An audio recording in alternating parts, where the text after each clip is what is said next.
Bismillahirrahmanirrahim. Assalamualaikum warahmatullahi wabarakatuh. Memulai membuat STR baru, siapkan 6 dokumen ya. 4 diantaranya dalam bentuk PDF dan 2 diantaranya dalam bentuk JPEG. Ada KTP, foto, kirkes, ijazah, sumpah profesi, dan kode etik profesi. Nah, di sini saya menunjukkan bagaimana cara kamu membuat atau menyiapkan dokumen yang di-scan. Pastikan gunakan mesin scanner, jangan menggunakan aplikasi kalau hasilnya tidak bagus ya.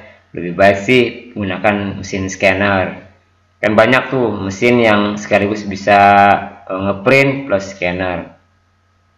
Nah, di sini saya menggunakan Epson Scan karena bisa disetting untuk resolusinya sehingga kita dapatkan besaran file sesuai dengan yang diatur oleh KTKI.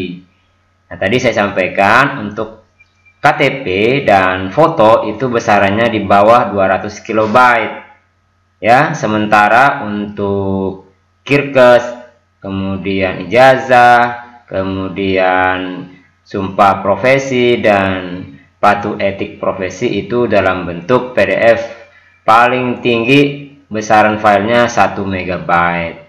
Oke ya, jangan sampai salah. Nah, kalau kita menggunakan Epson Scan atau scanner menggunakan mesin scanner, itu kita mendapatkan hasil yang sangat bagus ya. Memang sih bisa saja menggunakan aplikasi Android yang kita dapatkan di Play Store.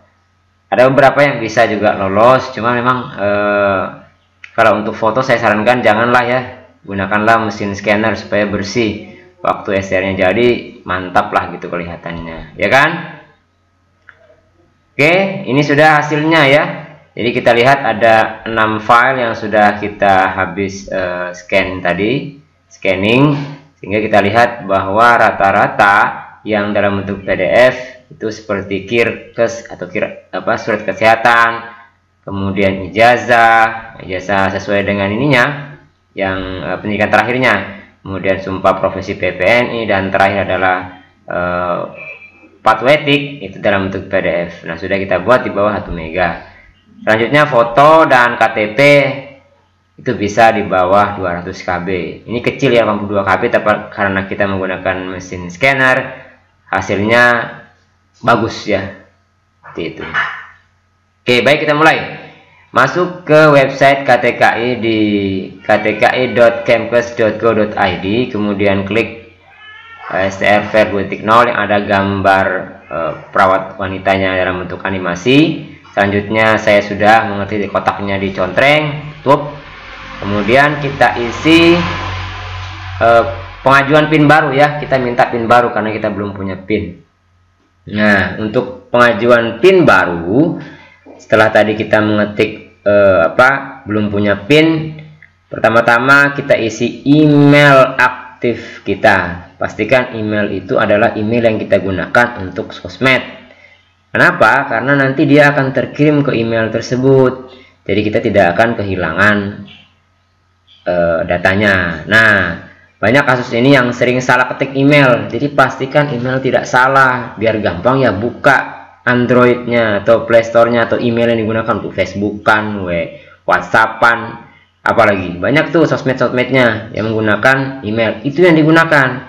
Jangan pakai email yang lain atau emailnya orang lain lagi gitu kan, pakailah email sendiri, ketik yang rapi. Kemudian konfirmasi emailnya harus sama dengan di atas, nomor NIK, nomor induk kependudukan ya. Kemudian nama di KTP, jadi pastikan nama di KTP itu sesuai dengan ijazah kita. Kalau KTP-nya salah, rubah dong sesuai dengan ijazah. Jangan ijazah menyesuaikan KTP, salah. Ijazah itu adalah data yang paling utama. KTP kan masih bisa diperbaiki. Kalau ijazah juga bisa sih, cuman repot. Selesai, klik daftar. Nah, nunggu ya. Sebentar, setelah terklik daftar, maka kita akan mendapatkan PIN. Nah, lihat, sukses terdaftar PIN Anda adalah, nah, biasanya ada 6 digit ya. Itu bisa angka, bisa huruf. Nah, caranya biar mudah, copy paste langsung ya, kemudian mulai registrasi.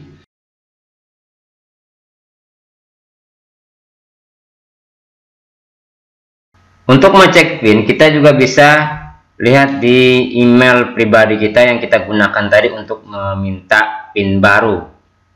Ya, buka saja kotak masuk di email kita, maka akan ada berita yang dikirimkan oleh KTKI, info.ktki@kemkes.go.id. Di sini akan dikirimkan berita tentang email yang kita gunakan dan PIN yang diberikan oleh KTKI untuk masuk ke website KTKI untuk selanjutnya kita melakukan penginputan data di website KTKI. Nah, lihat ya, nah ini dia, sudah dapat email dan PIN-nya nomor KTP kita. Kemudian kita bisa segera saja menginput data dengan login. Tadi sudah masuk email dan PIN yang kita dapatkan, masukkan kode CAPTCHA, kemudian klik tanda masuk di sebelah kiri. Nah, login berhasil. Untuk STR baru tentu kita memilih yang registrasi baru, meskipun kita lulusan sudah lama sekali. Nah, jadi dua pilihannya, sebelum tahun 2013 atau setelahnya. Ya pasti karena ini di bawah 2013 ya kita klik saja lulusan sebelum tahun 2013 ya. Nah, setelah itu kita akan diarahkan ke bagian ini menuju step 1 untuk pengisian dokumen dan data-data kita. Pertama-tama kita harus mengisi pas foto resmi. Pas foto resmi ini tadi ya di awal kita sudah scan, itu harus ukuran 4x6 cm di bawah 200 KB JPEG ya, wajah menghadap ke depan, kemudian latar merah. Selanjutnya KTP juga JPEG ya, di bawah 200 KB. Bagian depannya saja yang di-upload, tidak usah bagian belakangnya. Selanjutnya ijazah itu yang di-upload adalah ijazah asli ya, yang bagian depannya saja, tidak usah bagian belakangnya, dalam bentuk PDF ukuran 1 MB, kurang dari 1 MB. Nah, kemudian Serkom karena kita tidak punya, maka kita upload ijazahnya saja ya. Sekali lagi, untuk Serkom diganti dengan ijazah untuk lulusan 2013 ke bawah. Selanjutnya surat sehat itu pastikan PDF di bawah 1 MB dari dokter PNS atau dokter yang memiliki SIP. Kemudian sumpah profesi yang dikeluarkan oleh PPNI, dan terakhir adalah pernyataan patuh etik yang diambil dari akun membership kita dan sudah bermaterai. Jangan diubah isinya, langsung print out saja dari sistem. Setelah selesai semua terupload dengan baik 6 dokumen tadi, 2 JPEG dan 4 PDF, isi data-data yang lainnya seperti daftar melalui provinsi mana, nomor KTP kita, nomor NPWP. Untuk nomor NPWP ini, jika kamu punya, ya silakan isi nomor NPWP tersebut sesuai dengan yang tertera dalam kartu NPWP kita. Cukup tulis angkanya saja, titiknya, kemudian yang lainnya tidak usah. Nah, di sini kita mulai menulis nama lengkap tanpa gelar. Ini ikuti ijazah ya cara ngisinya, nama lengkap ini. Kalau huruf besar semua. Kalau huruf besar yang di depan, kemudian huruf kecil di belakangnya, ya ikuti. Kalau 2 suku kata, ikuti sesuai dengan yang ada di ijazahnya. Jangan beda, jangan ikuti KTP ya. Ini sesuai ijazah. Kemudian data kelahiran Anda. Data kelahiran ini tempat lahir sesuai dengan ijazah. Nah, sebutkan. Harus sama dengan tempat lahir yang tertera di ijazah. Kemudian tanggal lahir, sudah ada kalendernya, silahkan pilih saja. Yaitu tinggal mencari-cari saja, menyesuaikan saja, tidak usah diketik. Kemudian jenis kelamin pilihannya, kalau perempuan ya perempuan, kalau laki-laki ya laki-laki ya. Kemudian alamat rumah. Nah, alamat rumah ini gunakan KTP sebagai datanya. Misalnya kamu tinggal di Papua, tapi kamu kerja di Kalimantan, maka KTP-nya ya alamat rumahnya ikuti KTP-nya. Di Papua, ketik saja alamat rumah di mana, misalnya di Papua ya ketik saja di Papua. kemudian provinsinya, lalu kabupatennya, lalu kecamatannya, ya, kemudian kelurahannya, RT-nya, RW-nya. Nah, kode pos itu pilih kode pos yang tertera saja, yang sudah ada di situ, tidak usah diketik lagi kecuali sudah hafal, misalnya sudah tahu kode pos alamat KTP-nya, ya boleh-boleh saja, tidak ada masalah. Yang penting sesuai dengan datanya. Nah, kode pos ini kan ada pilihannya. Ya, kemudian isi telepon rumah. Telepon rumah kalau tidak punya boleh diisi dengan nomor HP ya. Kalau kemudian di bawah juga nomor HP. Sama-sama enggak apa-apa. Kalau ada nomor lain lebih baik dicantumkan di nomor lain. Nanti kalau STR jadi dihubungi oleh petugas pos itu ke nomor handphone yang tertera di situ. Nah, kalau dibikin dua nomor handphone yang berbeda kan lebih enak tuh.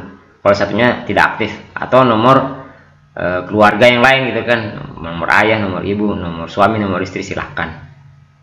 Nah, untuk korespondensi karena kita mau dikirim ke alamat kita ya silahkan, boleh menggunakan KTP, tinggal sama saja. Tapi kalau tidak, ketik sesuai dengan tempat kita berdomisili.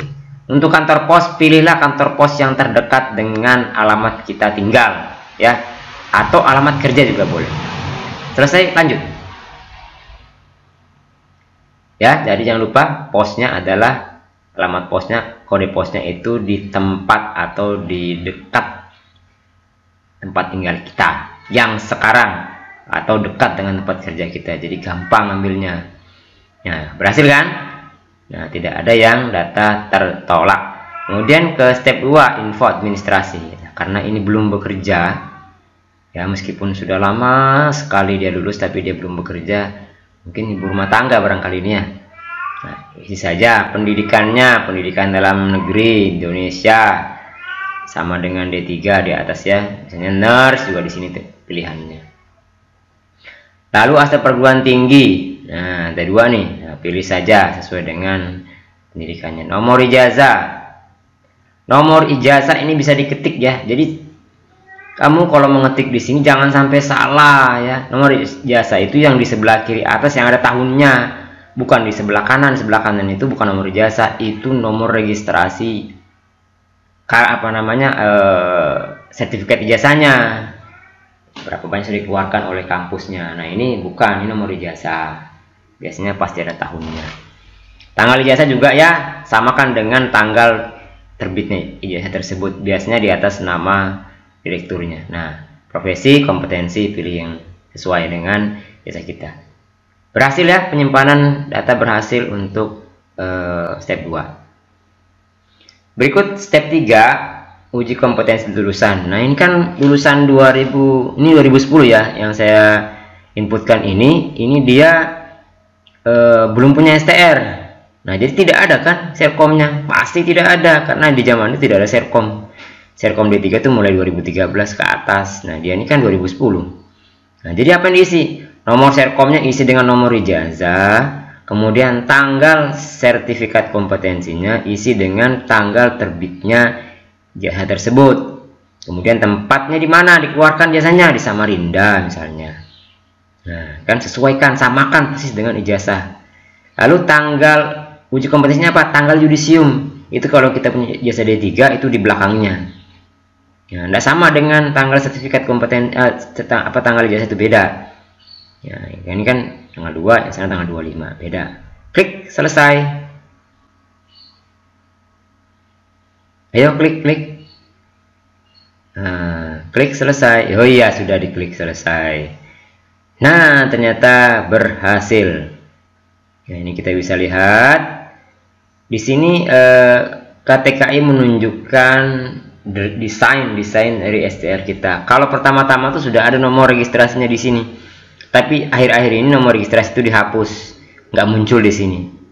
Mungkin takut disalahgunakan. Betul juga sih, mestinya jangan tampil di sini, karena kan banyak orang bisa buka, kemudian bisa disalahgunakan gitu kan. Jadi nomornya dikosongkan dulu. Kalau sudah benar, dengan ini saya nyatakan setuju dan sudah benar data tersebut. Klik selesai. Nah, lihat apa yang terjadi. Ternyata data untuk step 3 berhasil. Selamat, registrasi selesai. Oke guys, jadi kita tinggal cek statusnya. Nah, data usulannya sudah diterima dan tinggal menunggu validasi dari PPNI. Ya, dari OP itu, dari PPNI yang ada di KTKI. Jadi di KTKI itu ada orang PPNI di sana kalau untuk perawat ya. Oke, kita bisa lihat hasilnya di email kita mengenai hasil penginputan kita. Anda berhasil terdaftar di STR online. Nah, ini nanti pantau saja di email terus. Jadi teman-teman itu kalau sudah selesai di step 3, pantau di emailnya ya. Tidak usah bingung, tunggu aja. Maksimal 7 hari itu sudah ada jawaban dari validator. Kadang-kadang sehari sudah ada jawabannya, benar atau tidak upload dokumen atau data yang kita masukkan. Kalau salah dia akan segera minta perbaikan. Tapi kalau benar itu sehari atau 2 hari sudah muncul kode billing. Nah, kode billing itu dibayar segera ke bank mana saja.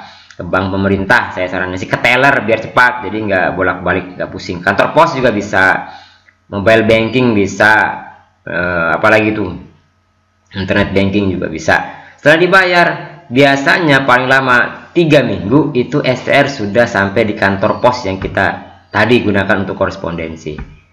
Oke guys, ya jangan lupa ya selalu tonton updatean dari aku. Dadah.